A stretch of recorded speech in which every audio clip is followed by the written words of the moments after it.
이제 이 일이 일어나기 전에 너희에게 말한 것은 일이 일어날 때에 너희로 믿게 하려 함이라. 이후에는 내가 너희와 말을 많이 하지 아니하리니 이 세상에 임금이 오겠음이라. 그러나 그는 내게 관계할 것이 없으니 오직 내가 아버지를 사랑하는 것과 아버지께서 명하신 대로 행하는 것을 세상이 알게 하려 함이로라. 일어나라, 여기를 떠나자 하시니라. 아멘.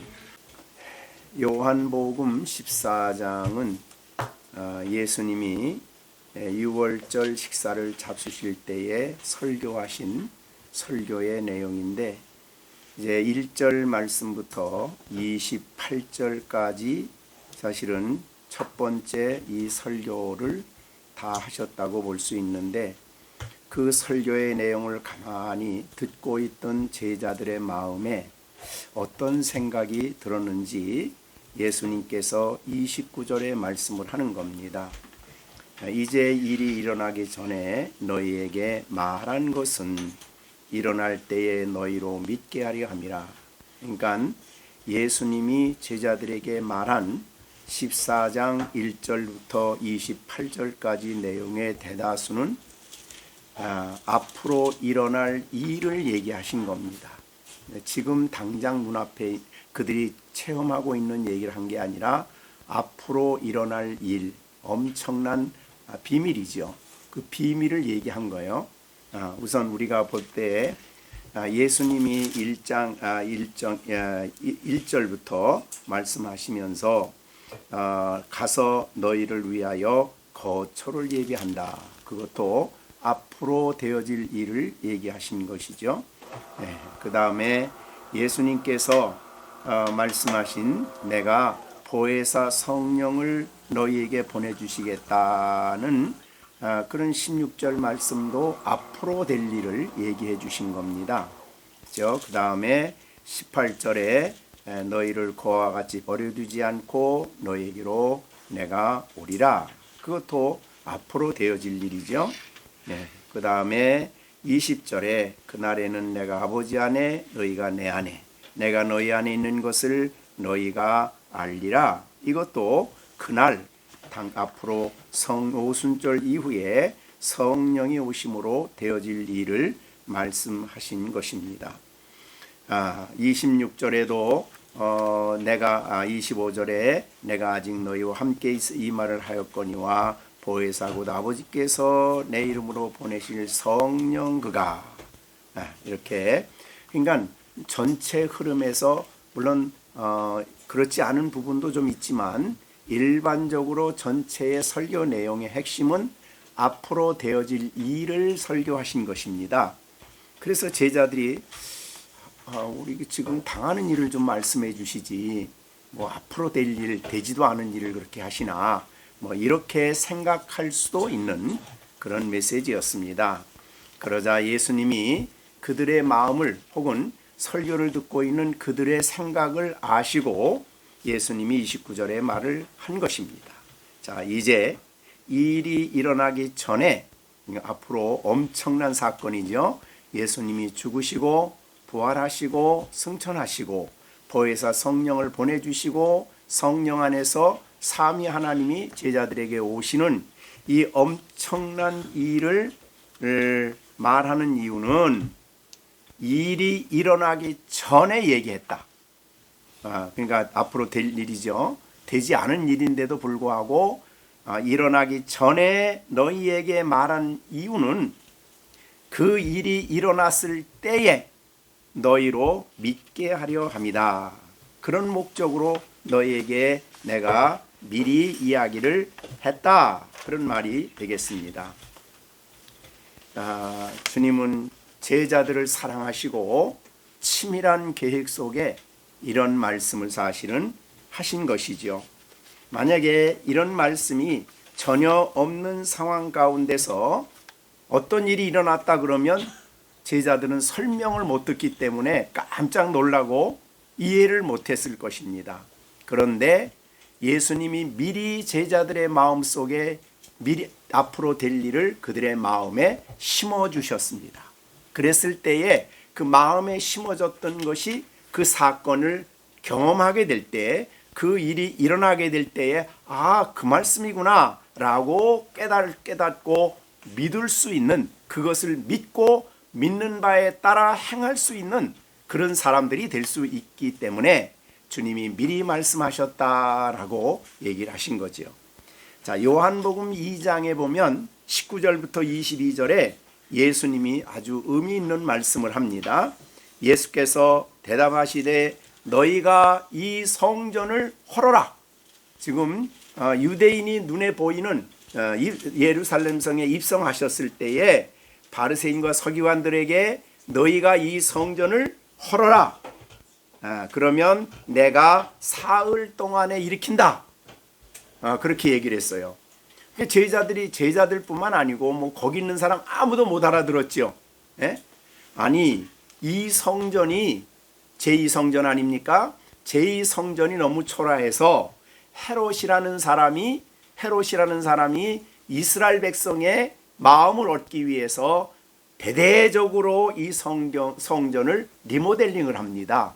그게 얼마나 걸렸냐면 예수님이 이 말씀하실 때에 46년 동안이나 성전을 리모델링하고 있었어요. 헤롯이 대단한 사람입니다. 예. 지금 가보면 그 서쪽 벽 같은 데 가보면은 밑에 깔은 초석, 큰 초석 하나가 4톤짜리 그 돌이, 그런 것들이 땅에 기초로 놓여 있는 그런 것을 이제 볼 수가 있는데, 그러니까 46년 동안에 이거를 지었는데 우리가 헐으면 내가 3일 만에 일으켜? 이게 무슨 소리냐 이게? 못 알아들었죠? 네, 그랬는데 21절에 그러나 예수님이 하신 말씀은 성전된 자기 몸을 그들이 죽이면, 십자가에 못 박으면 자기가 3일 만에 다시 살아나야 될 것을 얘기하신 거예요.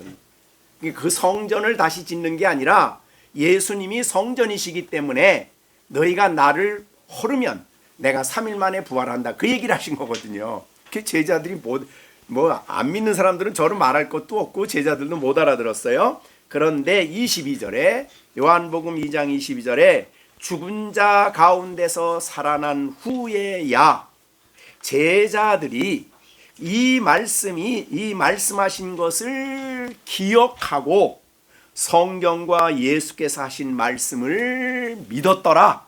그러니까 이 예수님이 3일 동안, 내가 사흘 동안에 일으키리라라는 이 말씀을 예수님이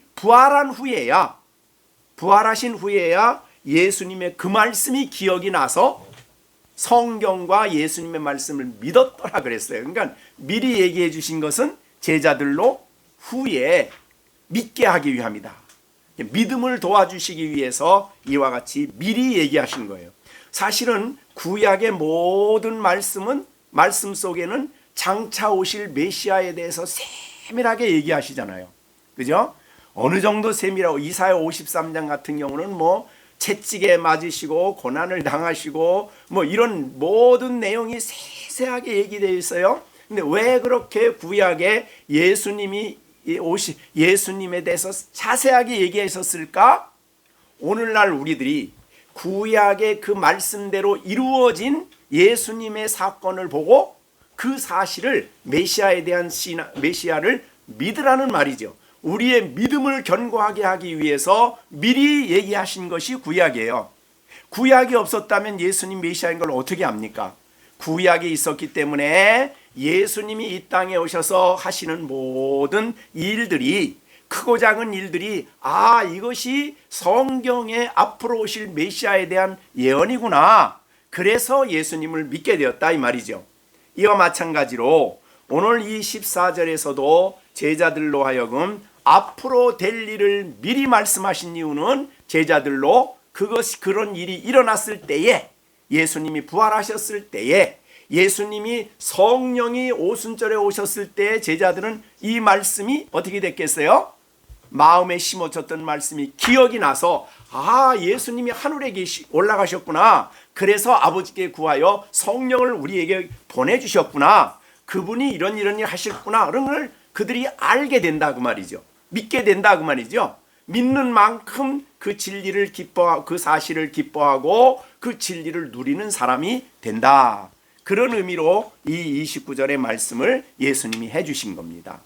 그래서 여러분, 예수님은 우리들을 너무너무 잘 아시기 때문에 우리를 위하여 세밀한 부분에까지 사실은 우리들에게 말씀해 주시는 그런 분이심을 우리들에게 알려 주시고 있습니다. 그래서 우리가 성경을 읽는 데 있어서 굉장히 우리가 중요한 그런 원리를 말씀하신 겁니다.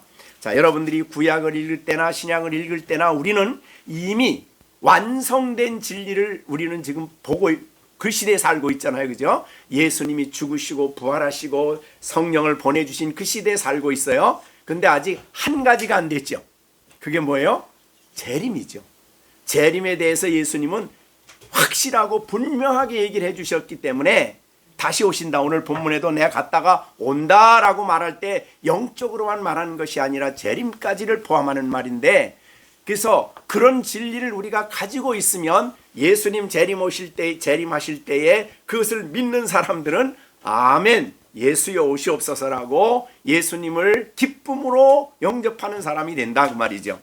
자, 그렇게 성경은 우리로 하여금 진리를, 예수님에 대한 진실을 믿게 하기 위해서 미리 말씀을 해주신다.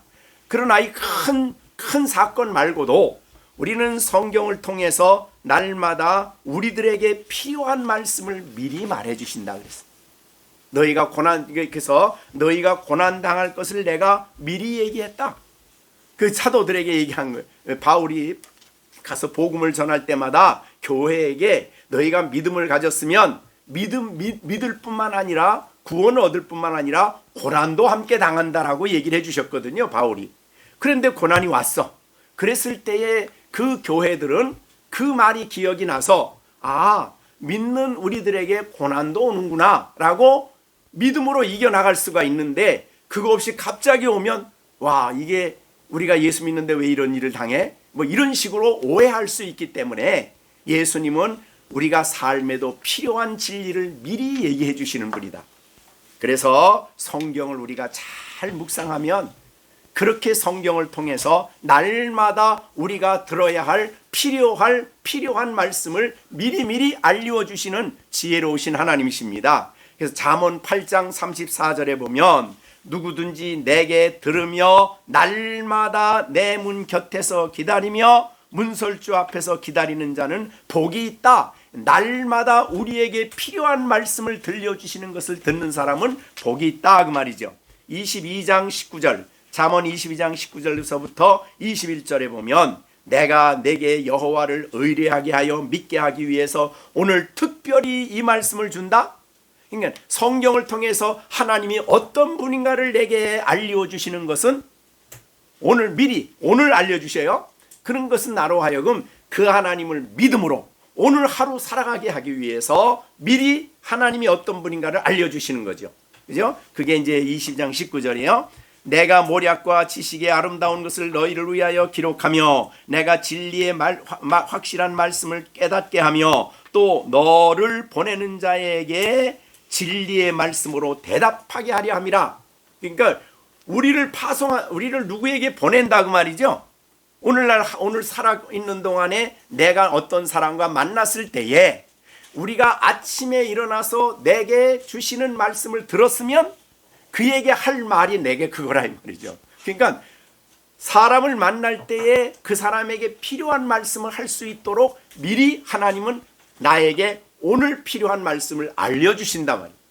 그래서 어떤 상황이 부딪혔을 때 그때 아침에 받은 그 말씀이 오늘 그에게 내가 대답할 말이 되는 거예요.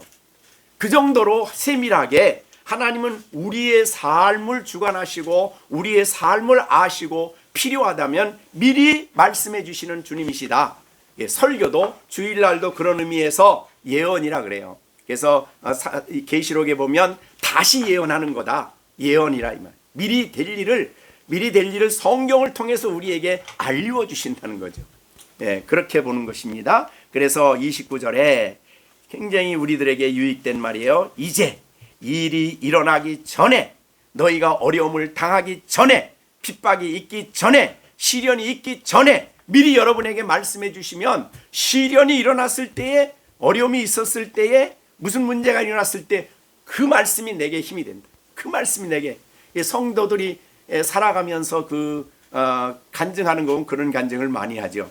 이제 그 목사님이 성경을 통해서 한 거지만 성경을 통해서 배운 그 말씀이 내가 그 시련과 어려움을 통과하게 하는 힘이었습니다. 이런 고백을 하는 이유가 뭡니까? 미리 하나님은 성도들에게 필요한 말씀을 미리 알려주심으로 그 일을 당했을 때에 믿음으로 그것을 극복하게 하시는 하나님이시다 라는 것을 오늘 29절에 알려주시. 자, 이거를 알게 되면 여러분들이 기대가 되겠죠. 날마다 기대가 되겠죠. 하나님은 오늘 잠언 22장 19절에 오늘 특별히 내게 알게 하실 말씀이 뭘까? 기대가 되죠. 그래서 많이 못 읽더라도 여러분이 반드시 해야 되는 부분은 오늘 특별히 읽어야 돼. 아침에 오늘 내게 주신 말씀을 듣는 일이 그래서 중요하다. 하나님이 어떤 분이신가를 알려주실 수도 있고, 지혜를 주실 수도 있고, 또 하나님의 뜻을 어떤 여러 가지를 알려주실 수 있는 그런 분이시다 그 말이죠. 네, 그래서 잠언 22장 19절과 같은 그런 말씀이 우리에게 필요한데, 진리의 말씀을 가지고 우리가 다른 사람을 또 대할 수도 있고 그렇습니다. 자, 그 다음에 그래서 29절은 그런 거예요. 제자들이 설교를 듣고 왜 앞으로 알지도 못하는 이 비밀스러운 일인데, 제자들은 설교를 듣고도 그게 참 무슨 일인지 잘 모르겠는데 그 얘기를 그렇게 많이 하실까라고 할 때 예수님이 바로 이 29절의 얘기를 하신 거죠. 자, 이해가 되시죠? 자, 30절에 이후에는 내가 너희와 말을 많이 하지 아니하리니. 그러니까 이후에는 이제 너희와 함께 앉아서 함께 교제하고 내가 말씀을 했던 이 시간이 지나고 나면 어떻게 돼요? 겟세마네 동산에 갈 것이고, 그 다음에 겟세마네 동산에서 사로잡혀서 산헤드린 공에 갈 것이고, 거기 정죄되고 그 다음날 빌라도의 법정에 설 것이고 십자가를 향해 가잖아요. 그러니까 이제 그 다음에는 예수님이 제자들하고 깊이 얘기할 만한 기회가 이제 없는 거죠. 그게 바로 이게 후로는 내가 너희와 말을 많이 하지 않는다. 많은 설교를 많은 이야기를 할 수 있는 시간이 아니다 이제는. 자, 그래서 왜냐하면 이 세상 임금이 온다. 이 세상 임금은 누구죠? 사탄이에요. 그죠? 근데 예수님이 사탄이 온다 그러지 아니하고 세상 임금이 온다 그렇게 말씀하셔요. 자, 왜 이 세상 임금이 온다라고 말씀을 하셨을까? 예, 그걸 우리가 잘 생각해 보면 굉장히 의미가 있어요. 자, 임금이 뭡니까? 다스리고 통치하고 주관하고 그 임금이죠. 그죠? 그 임금인데 놀랍게도 예수님은 사탄이라고 말하지 않고 이 세상의 임금이다 그렇게 말씀을 하시는 거예요. 그러니까 이 예수님은 뭐를 인정합니까?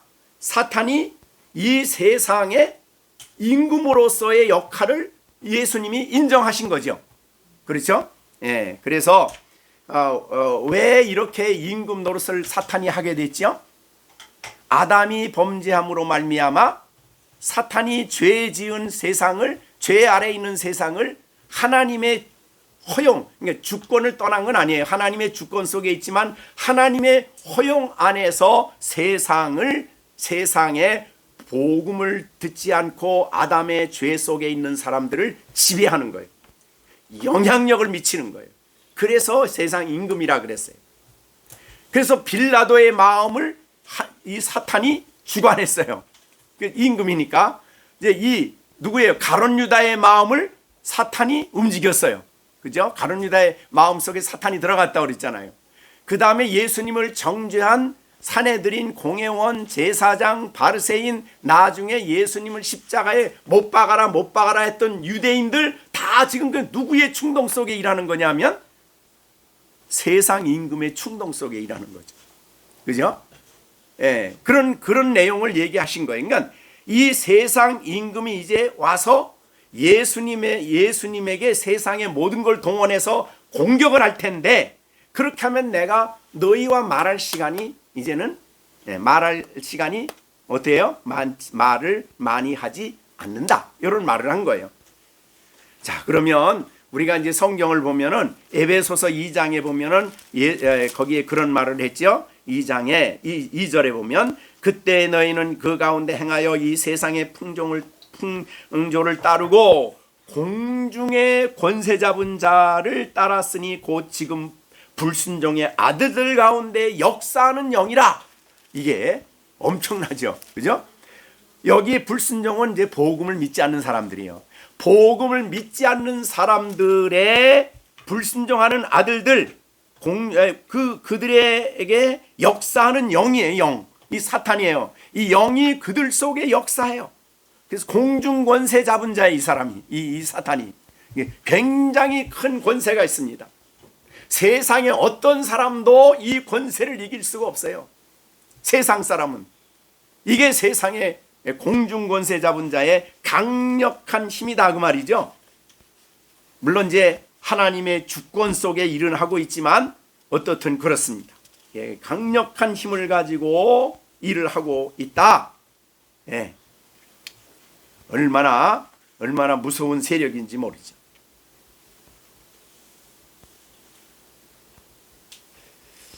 자, 그래서 예수님을 십자가에 못 박는데 그 모든 사람들을 전부 다 동원한 그 왕 임금 노릇한 게 바로 사탄이다. 그래서 세상의 임금, 우리는 이 세상의 임금의 종으로 타던 우리들인데 하나님이 우리를, 예수 믿는 우리는 구원하셔서 아들의 나라로 옮겨줬기 때문에 이제는 아들의 지배와 예수님의 통치 속에 살고 있으니까 전혀 다른 나라에서 우리는 지금 살고 있는 거죠. 그렇죠? 예, 여러분은 예수 믿는다는 게 영적으로 보면은 그렇게 달라진 거예요. 예, 어둠의 권세, 이 어둠의 권세 통치죠. 이 세상 영이 지배하는, 세상 임금이 지배하는 바로 그 나라에서 하나님이 우리를 구원하셔서 아들의 나라로 옮겨준 것, 이게 구원입니다. 세상에서의 구원이죠. 그래서 골로새서 1장 13절에 그가 우리를 흑암의 권세라 그랬어요. 권세에서 건져내어 그의 사랑의 아들의 나라로 옮기셨으니 그 아들 안에서 우리가 속량 곧 죄의 사함을 얻었다 그랬습니다. 여러분이 엄청난 은총을 입은 사람들이죠. 예? 아들의 나라에 속했습니다. 그래서 선하신, 은혜롭고 자비롭고 노하기를 더디하시고 긍휼이 풍성하신 그 놀라우신 주님, 우리를 위해서 생명을 내어주신 선한 목자이신 그분의 목자의 보살핌과 돌보심 속에 우리가 지금 살고 있는 거죠. 자, 그러니까 이 놀라운 축복을 우리가 받고 있는 거예요. 그래서 오늘 이제 30절 봅니다. 이후에는 내가 너희와 말을 많이 하지 아니하리니 왜냐하면 이 세상 임금이 와서 이제 예수님에게 강력한 아주 특별한 역사를 할 거예요. 우리가 이제 그건 십자가에서 우리가 알 수 있는 거죠. 그래서 이 예수님에게 최후의 공격이라, 최후의 공격. 그러니까 마귀가 할 수 있는 온 힘을 다해서 세상의 모든 걸 동원해서 예수님을 무너뜨리고 하려고, 시험하려고 사람도 동원하고 막 예수님 나중에 십자가 지러 갔을 때 참 지나가는 사람들을 통해서 비방도 하게 하고 조롱도 하게 하고 비난도 하게 하고, 그래서 어떻든지 최후의 유혹은 뭐냐면, 최후의 유혹은 예수님이 십자가에서 내려오라는 거죠. 그죠? 예수님은 내려올 수 있는 능력도 있어요. 그런데 그거 안 하셨죠. 최후의 유혹이라 그래요. 자, 그렇게 했는데 세상 임금이 오겠습니다. 그러니까 우리는 이 세상 임금을 과소평가하면 안 돼요. 예, 우리는 이 세상의 임금이다. 이 세상 흐름, 이 세상의 문화, 이 세상의 잘못된 사상들이 가득하게 하는 것이 이 세상 임금이에요. 그런데 우리는 그리스도 안에 있는 거죠. 그런데 여기 보면 그러나 그가 내게 관계할 것이 없다. 이게 무슨 말일까요? 관계, 예수님에게, 세상 임금은 예수님에게 어떤 관계도 할 수가 없다는 거예요. 예수님에게 어떤 개입도 할 수 없다는 거죠. 그게 뭘까요? 왜 관계할 수 없어요? 예수님은 죄가 없으시기 때문에, 흠이 없으시기 때문에 예수님에게는 마귀가 관계할 수가 없어요. 그에게 어떤 강제적으로 뭘 할 수가 없어요.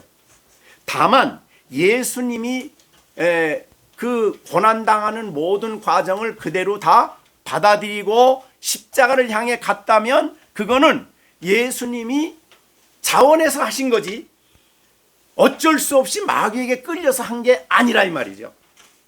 예? 예수님은 마귀가 예수님에게 어떤 것도 관계할 수 없어요. 강제로 끌어가거나 강제로 어떤 일도 할 수 없는, 예수님은 하나님의 아들이시고 죄가 없으시기 때문에 그렇습니다. 그런데 우리는 그리스도 안에 있죠. 이제 예수 믿는 우리는 그리스도 안에 있기 때문에 그리스도 안에 있는 자를 원수 마귀가 강제로 끌고 가서 우리를 어떻게 할 수 없다. 관계할 수 없다는 거예요. 그러니까 우리가 그리스도와 관계를 가진 우리는 원수 마귀가 우리에게 어떠한 그리스도를 떠나서는 어떤 관계도 안 돼. 자, 그래서 구약의 예를 들자면 욥을 하나님이 좀 어렵게 했죠. 그런데 욥을 어렵게 할 때에 하나님과 아무 상관없이 욥이 원수 마귀가 사탄이 막 했나요? 전혀 아니에요. 그러면 어떻게 했어요, 사탄이? 하나님께 허락을 받아서 일을 했죠. 예? 허락 없으면 안 돼. 그런데 그 허락은 마귀에게 허락을 했지만 사실은 마귀는 별 수단을 다 썼지만 하나님은 놀랍게 은혜를 주셔서 그 어려움을 축복으로 바꾸죠. 그러니까 마귀는 우리 혹시라도 하나님이 우리를 시험을 허용한다고 하더라도 인생길의 어려움을 허용한다고 하더라도 그걸 가지고 우리를 멸망의 길로 인도할 수 없는 거예요. 하나님은 그걸 사용하셔서 우리에게 복이 되게 하셔요.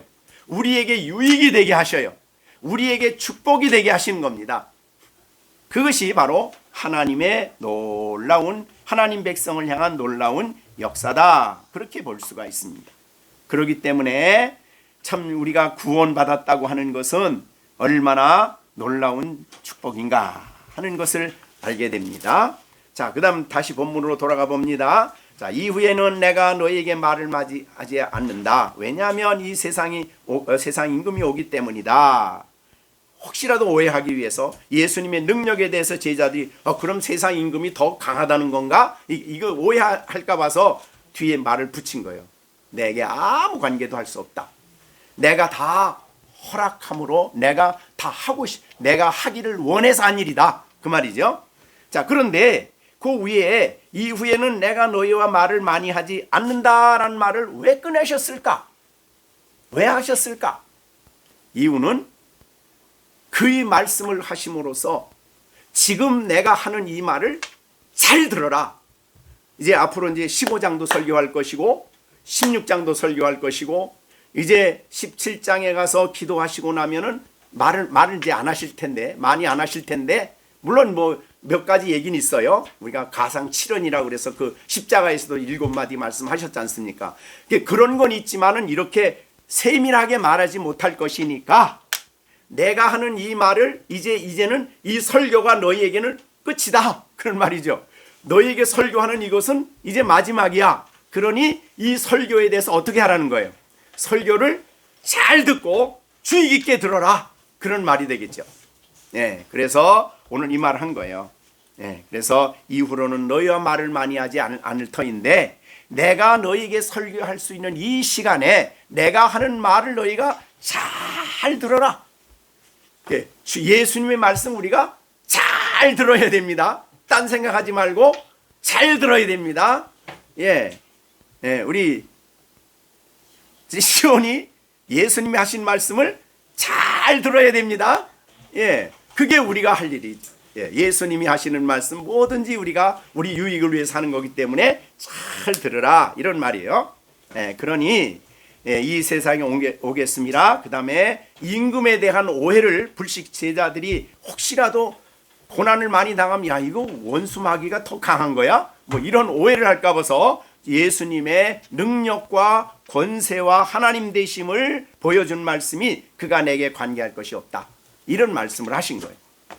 자, 그럼 왜 내가 마귀가 관계할 수 없는데도 불구하고 왜 그렇게 고난의 길을 가셨나? 왜 채찍에 맞으시고 왜 십자가의 길을 묵묵히 가셨나? 왜 마지막에 정말 그의 능력으로 다 내려올 수도 있는데 왜 끝까지 십자가에서 죽으셨나에 대한 답변이 이 31절이에요. 자, 31절 뭐라고 하십니까? 오직 내가 아버지를 사랑하는 것이다. 지금 내가 십자가를 향해 가는 것은 아버지를 사랑하고 있는 거다. 그 말이죠. 내가 아버지를 사랑하는 거다. 이 말이에요. 자, 이 성경에서 보면 하나님이 예수님을 사랑했다는 말은 여러 번 나오는데 예수님이 입으로 직접 내가 아버지를 사랑하는 거다라고 표현한 것은 여기 한 군데라 그랬어요. 그런데 그러니까 그럼 사랑의 표현이 뭐예요? 예수님이 아버지를 사랑한 사랑의 표현이 뭐죠? 십자가예요.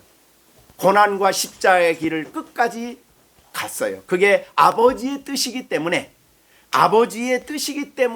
끝까지 그 길을 갔어요. 그게 아버지에 대한 사랑이죠. 그래서 오직 내가 아버지를 사랑했기 때문에 아버지의 사랑 때문에 이 묵묵히 원수 마귀가 나에게 어떤 손끝 하나 제 마음대로 할 수 없는 관계할 수 없는 나지만은 내가 이 길을 간다. 왜? 아버지를 사랑하는 표현이다. 내가 아버지를 사랑하기 때문에 이 길을 간다. 자, 그러면 우리가 요사이 복음성 같은 데 보면 하나님 사랑한다는 말을 얼마나 잘하는지 몰라요, 사람들이. 복음성 듣는 거 하는 소리 들어보면 정말 예수님 정말 사랑하는 것 같이 그냥 막 사랑 예수님 사랑 하나님 사랑 막 해요. 아골골짝 빈들에도 어디 가고 지금보다 더 사랑하고 그러는데 정말 그게 입으로 말하는 만큼 정말 사랑이냐? 이걸 표현을 해보면 이 말씀이 우리를 부끄럽게 하는 거예요. 그죠? 그래서 우리가 하나님을 사랑한다는 것은 그 하나님의 뜻을 끝까지 순종한다는 것이에요. 그게 하나님 사랑의 표현이죠. 그 다음에 두 번째, 아버지께서 명하신 대로 행하는 것을 라고 했습니다. 그러니까 예수님의 십자가를 향해 기꺼이 자기가 순종하여 그 길을 가는 것은 양들을 위해서 자기 목숨을 자기가 버린 거예요.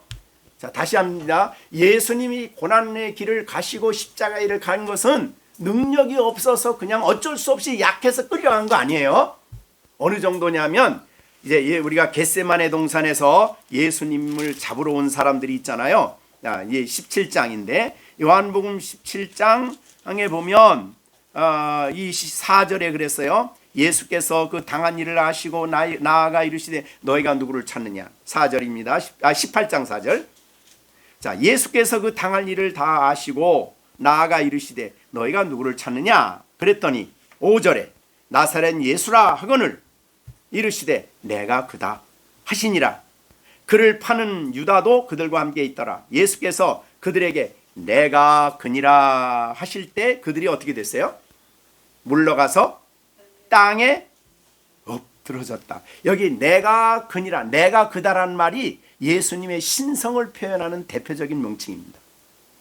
내가 스스로 있는 자다. 모세가 모세에게 나타나셔서 자기 이름이 하나님 이름이 뭡니까 그랬대? 나 스스로 있는 자다. 이게 바로 내가 그니다라는 거예요. 그러니까 그 이름이거든요. 그러니까 하나님이 자기 이름을 계시하시니까 얼마나 그 말씀이 권세가 있는지 잡으러 왔던 자들이 다 다 땅에 가서 그냥 엎드러진 거예요. 막. 뭐 좋아서 엎드린 게 아니에요. 경배하느라고 엎드린 게 아니에요. 그 말씀의 권세와 힘 앞에 나가서 그냥 엎드러진 거예요. 그러니까 이런 예수님이기 때문에 애기 우는 소리 나는 것 같은데 아닌가? 예, 이러기 때문에 어때요? 예수님이 안 하려면, 그러니까 예수님이 조금치라도 거기 그들이 말하는 거기에 안 가려면 안 갈 수 있어요. 그죠? 그러니까 마귀가 관계할 게 예수님에게는 조금도 없어요. 그러니까 전부 다 예수님이 기뻐서 자원해서 그 일을 간 거예요. 왜 그렇습니까? 두 가지예요. 오늘 본문에 아버지에 대한 사랑 때문이고, 두 번째는 아버지께서 명하신 대로, 명이 뭐예요? 아버지가 택한 사람들을 구원하기 위해서 내가 십자가에서 피 흘려 죽어야 내 택한 사람들이 죄 사함을 얻고, 내 택한 사람이 의로워지고, 내가 택한 사람들이 영생에 이르는 길은 이것밖에 없다, 내가 가야 된다라는 이 사명을 이루시기 위해서, 그 명령을 행하기 위해서 묵묵히 그 길을 가신 거예요. 주님이 능력이 없어 그 길 간 거 아니에요. 자, 그래서 아버지께서 명하신 대로 행하신 것을 세상으로 알게 하려 함이라. 그래서 내가 바로 마귀는 나를 관계할 게 없지만은 그 길을 갔다, 이런 말을 하신 거죠. 예수님의 우리를 향한 죽으심은 예수님이 기쁘게 자기를 내주신 거지, 마귀에게 그냥 억지로 끌리고 할 수 없어서, 약해서, 부족해서, 전혀 그거 아닙니다. 예수님은 십자가 지실 때도 하나님이셔. 그렇기 때문에 그 놀라운 사랑을 우리에게 표현해 주시는 대표적인 말씀입니다. 자, 그러자 일어나라, 여기를 떠나자. 여기를 떠나자. 자, 일어나라, 여기를 떠나자 그랬어요. 자, 우리 다시 한번 보겠습니다. 자, 일어나라, 그 말은 제자들이 예수님의 설교를 들을 때에 어떻게 하고 있었던 것 같아요? 앉아 있었죠. 네. 그러니까 예수님 당시에 이 성찬식을 할 때는, 오순절을 먹을 때는 앉아서 먹어요. 앉아서 택자에다가 음식을 준비해 놓고 뚱 둘러 앉아서 먹고 있었어요. 왜 앉아서 먹는가? 출애굽할 때는 앉아서 먹질 않았어요. 출애굽할 때는 여기다 허리띠를 두르고 지팡이를 잡고 쓴나물을 먹으면서, 고기를 먹으면서 서서 먹었어요. 왜? 네? 출발을 해야 되는 이유죠. 그러나 출발하는 것보다 더 다른 뜻이 있어요. 왜냐하면 이 서서 음식을 먹는다는 것은 종의 위치예요. 종. 그 다음에 앉아서 음식을 먹는다는 것은 자유인이 할 수 있는 일이다. 그러니까 지금 가나안 땅에 들어와서 유월절을 지키는 이스라엘 백성들은 자유인이죠. 근데 애굽에 있는 사람들은 노예지요. 그래서 그들이 자유를 얻고 약속의 땅에 들어와 앉아서 감사하게 이 유월절 음식을 먹는 거예요. 나는 자유인이다, 이런 이유 때문에. 네, 그렇게 먹고 있는 거죠. 자, 그런데 그래서 그 자리에서 이제 예수님이 어떻게 해요? 일어나라라고 말씀하십니다. 일어나라. 자, 예수님이 왜 여기서 일어나라, 혹은 여기서 떠나자, 어디로 가자, 그런 말 안 하고 그냥 일어나. 그리고 여기서 떠나. 왜 여기서 떠나라고 그랬을까요? 자, 지금 아까 말한 대로 그들은 유월절 자리는 슬픔의 자리가 아닙니다. 유월절 자리는 너무너무 기쁜 자리예요. 왜? 자기 하나님의 역사로 애굽에서 구원받은 것을 기념하는 날이죠. 그리고 자기 원수들인 이 애굽의 장자가 다 하나님의 심판을 받아서 죽은 날이에요, 그날이. 그러니까 이스라엘 백성들에게는 유월절은 기쁨의 날이에요. 그래서 유월절에 반드시 유월절 먹을 때는 고기가 있어야 되고, 두 번째는 떡이 있어야 되고, 세 번째는 포도주가 있어야 됩니다. 자, 이스라엘 민족이 포도주를 먹는다는 의미는 특별해요. 우리가 지난번에 잠깐 얘기했지만은 기쁨이 있다. 기쁨을 상징하는 게 포도주입니다. 자, 그래서 이 요한복음 2장에 보면 가나의 혼인잔치집에 뭐가 떨어져요? 그게 무슨 뜻이에요? 포도주는, 그렇죠. 포도주는 잔치집을 대표하는 음식이에요. 그게 뭐냐면 잔치집에는 뭐가 있다는 거예요.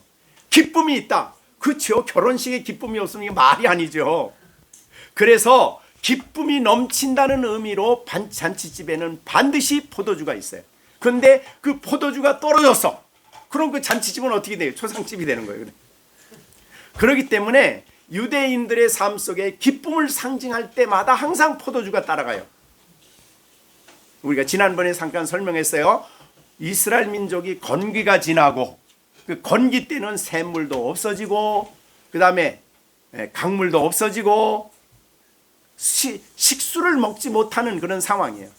그런데 그 건기의 마지막 막바지에 왔을 때에 유일하게 먹을 수 있는 수분이 있어요. 그게 뭐냐면 포도즙이에요. 그러니까 그때 포도즙 딸 땐 그래서 잔치를 합니다.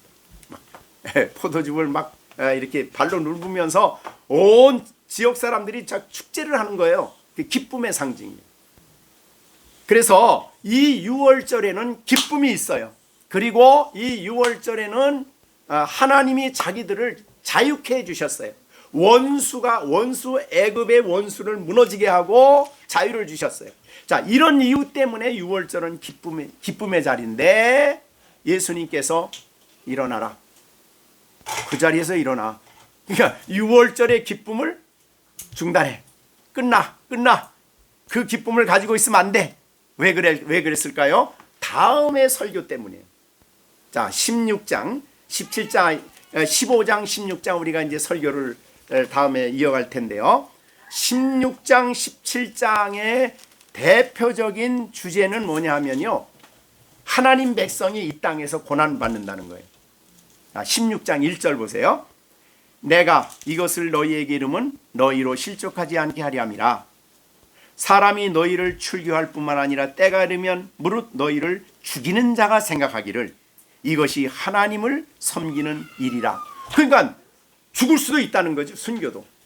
그 다음에 이제 16장부터 고난에 대한 얘기가 나와요.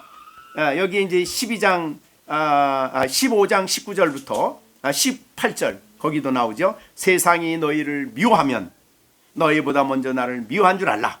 19절 너희가 세상에 속하였으면 세상에 늘 사랑할 것이나. 그러고 20절 내가 너희에게 종이 주인보다 더 크지 못하다는 말을 기억하라. 사람들이 나를 박해하였은즉 너희도 박해할 거다. 그러니까 지금 15장 16장의 주제는 너희가 하나님 백성으로 이 땅에 살면은 나의 제자로 살게 될 때에 고난이 온다, 박해가 온다, 시련이 온다, 이 얘기를 하고 싶은 거거든요. 근데 보세요. 아까 말한 대로 유월절 잔치에 딱 앉아서 기분이 최고로 좋은 거예요. 근데 최고로 좋은 그 사람들에게 그 자리에 앉아서 박해가 온다, 시련이 온다, 이러면 그게 설교가 맞질 않잖아요. 그래서 일어나라. 그러니까 15장 16장 설교를 위해서 그 자리에서 일어나라 그런 거예요. 그러니까 예수님은 설교할 때도 그런 배려를 가지고 하시는 거예요. 그 다음에 그들이 이제 나가서 18장 1절을 봅니다. 어떻게 됐나? 예수께서 이 말씀을 하시고, 그 말은 15, 16, 17장 이걸 하시고 제자들과 함께 어디를 가요? 기드론 시내 건너편으로 가시니 그곳은 이제 겟세마네 동산이죠. 그러니까 여기를 보세요. 이 마가의 다락방에서 제가 이제 사실 우리가 가봤거든요. 가봤는데 거기서 조금 동네를 지나서 조금 그저 한 글쎄 몇 메타 재진 않았지만 20-30m 걸어오면 성이 나와요. 그럼 성문을 빠져나가면 예수님이 겟세마네 가시기 전에 걸어가셨다는 그때의 계단이 나와. 계단. 그래서 거기 계단을 이제 지나가거든요. 대산을 이렇게 계단에 앉으면 저 밑에는 기드론 시내가 보여요. 그래서 거기서 끝나고 기드론 내려가서 기드론 시내를 지나서 겟세마네 동산에 간 거예요. 그러니까 그때 상황을 제가 이렇게 가서 느낌으로 본 것은 거기 그 내려오는 그 길에는 두 가지가 보여요. 하나는 이스라엘 사람들은 포도를 중요하게 여기기 때문에 집안에도 포도를 많이 길러. 집안에도 여유만 있으면. 그러니까 거기에서 내려오는 길에 포도들이 있어요. 그 다음에 그 밑에서 딱 내려보면은 기드론 시내가 보여요. 자, 그래서 이 15장은 예수님이 포도나무 비유를 설교하고 있어요. 이 포도나무 비유를 설교하시면서 너희가 내 안에 있어야 된다 이런 얘기를 하면서 이제 고난 얘기로 넘어가요. 근데 기드론 시내는 이스라엘 백성들에게 항상 기억하는 장소예요. 굉장히 중요한 장소예요. 장소인데 대표적으로 다윗이다 그러면 어떤 생각이 얼른 들어요, 여러분? 다윗이 기드론 시내를 건너갔다 그러면 어떤 얘기가 생각이 나요? 압살롬의 반역 때, 그죠? 맨발로 통곡하면서, 그죠? 그게 바로 이 기드론 시내예요. 그러니까 기드론 시내 그러면 사무엘하 15장 23 다윗이 감람산 길로 올라갈 때에 이건 이제 기드론 시내를 건너가는 거예요. 그 머리는 그가 가리고 맨발로 울며 가며 그와 함께 가는 모든 백성도 각각 자기 머리를 가리고 울며 올라갔다. 이 광경이 생각나는 장소가 바로 기드론 시내입니다. 자, 그러니까 환경적으로 볼 때도 고난과 연관이 돼 있어요. 고난, 시련. 그 다음에 그 어려움을 극복하는 방법은 포도나무 비유와 같이 너희는 나는 포도나무여 너희는 가지다. 요건 이제 다음에 이제 우리가 설교를 이제 15장에서 하지요. 이런 비유 때 이런 이유 때문에 이 자리를 일어나라. 그러니까 어디로 가자 얘기는 안 해요. 겟세마네 가자 얘기는 안 하셨어요. 그래서 자, 오늘 본문에 보면 어디까지예요? 어디까지 말합니까? 예수님께서 자, 우리 14장의 마지막 부분에 일어나라. 왜 여기를 떠나? 여기는 기쁨의 자리고 여기는 하나님이 행하신 놀라운 일을 보는 자리야. 여기서 일어나자. 내가 다른 설교를 하겠다. 그 말이죠. 그리고 이제 15장 16장에서 기도하시고 17장에서 설교하시고 17장에서 중요한 이 땅에 고난받을 하나님 백성들 제자들을 위한 간절한 기도를 하시고 이어서 기드론 시내로 겟세마네 동산으로 가신 거죠. 예수님은 그 설교하실 때 많은 경우에 그렇게 실물 설교를 많이 하셨어요. 그러니까 뭘 보시고 그걸 보고 설교를 하셔요. 그럼 제자들이 그거를 기억을 하겠죠. 그렇게 많이 하셨습니다. 어떻든 일어나라. 분위기를 전혀 바꾸시고 일어나라. 여기를 떠나서 이제 15장부터 다음 설교가 시작이 되겠습니다. 자, 오늘 우리에게 제자들로 하여금 다음 설교를 인상 깊게 제자들 마음속에 심어주기 위해서, 그러니까 이 앞에서도 그 얘기를 하셨지만 주님은 제자들이 설교를 마치 마음에 심듯이 설교를 하셨어요. 그래서 뿌린다 그러죠. 그 말씀이 마음에 뿌려지면 필요한 때에 그 말씀이 다시 싹이 나서 믿음을 갖게 하시고 그 말씀을 경험하게 하시는 그런 설교를 하십니다. 참으로 놀라운 설교자시죠. 오늘 그러면 말씀을 정리해 보겠습니다. 자, 우선 29절부터 30절까지입니다. 일이 일어나기 전에 너희에게 말했다. 제자들에게 그랬지만 우리들에게도 그때마다 우리의 필요를 따라 하나님은 주일날도 말씀하시고, 주일날도 그런 의미에서 이 설교를 성경을 가지고 설교하는 것은 미리 하나님이 필요한 것이 있다면 미리 말씀하시는 거예요. 그래서 우리가 이것을 예언이라 그렇게 표현을 하는데 요한계시록에 보면 그렇게 말씀하셨습니다.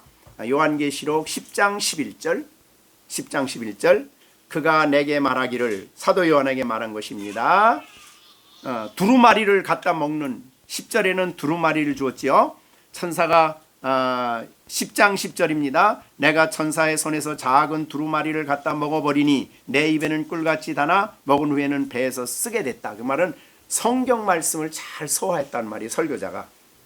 그 다음에 11절 그가 내게 말하기를 내가 많은 백성과 나라와 방언한 임금들에게 어떻게 하라고요? 다시 뭐 하는 거예요? 하나님 말씀을 다시 예언하는 거예요. 그러니까 성경을 가지고 설교하는 것은 다시 예언하는 일입니다. 하나님 말씀을 전하는 일이죠.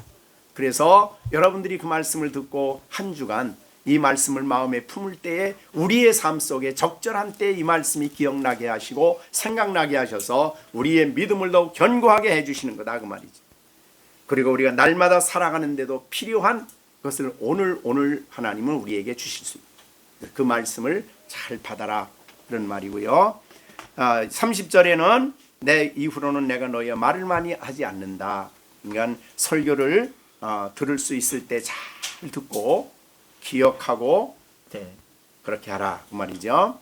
그 다음에 예수님은 아버지를 사랑하시고 아버지의 명령을 따르기 위해서 겟세마네 동산으로 간 것이지 결코 마귀가 능력이 많아가지고 예수님을 끌고 간 게 아니다. 그래서 예수님은 요한복음 제10장에서 나는 선한 목자라는 말씀을 하시면서 예수님은 자기가 양들을 위해서 자기 목숨을 내어주신 분으로 얘기를 합니다. 그래서 15절 아버지께서 나를 아시고 내가 아버지라는 것 같이 나도 양을 위하여 목숨을 자기가 버린 거지 어쩔 수 없이 겟세마네 간 거 결코 아닙니다. 우리를 사랑하셔서 하나님을 사랑하셔서 기쁜 마음으로 그렇게 하신 것입니다. 자, 우리는 일어나라 여기에서 떠나자. 또 다른 설교를 듣기 위해서 자, 일어나서서 15장 16장 설교를 다시 듣습니다. 우리의 삶 속에 유익한 말씀이 되셔서 여러분의 신앙생활에 큰 도움이 되어지기를 바랍니다. 기도하겠습니다. 우리 주신 말씀 생각하시면서 하나님, 내가 정말 예수님 하나님을 사랑하는 마음으로 또 사랑 마음뿐만 아니라 사랑하기에 아버지가 기뻐하는 뜻에 순종하는 삶을 살아갈 수 있도록 성령님 나를 붙잡아 주십시오. 그 다음에 아버지의 명령, 영혼을 구원하는 명령을 순종하기 위해서 그 길을 가셨던 것처럼 우리도 하나님 명령에 순종해서 하나님 영혼을 구원하는 복음 전하는 일을 우리도 감당할 수 있게 해주십시오. 하나님의 거룩한 말씀 우리가 잘 듣고 순종함으로 우리에게 주시는 그 말씀이 우리 안에 정말 주어진 말씀을 믿음으로 체험하며 순종의 길을 갈 수 있게 해달라고 오늘 주신 말씀 생각하시면서 우리 다 같이 합심해서 잠시 기도하겠습니다. 기도하십시다. 이제는 우리 주 예수 그리스도의 은혜와 하나님 아버지의 넓고 크신 사랑과 성령의 교통하심이 주의 말씀을 듣고 늘 하나님의 말씀에 순종하며 하나님을 사랑하며 하나님이 맡겨주신 뜻을 순종하며 사명을 감당할 것을 다짐하는 우리 열린샘교회 식구들 가운데 이제로부터 영원토록 함께 계실지어다. 아멘.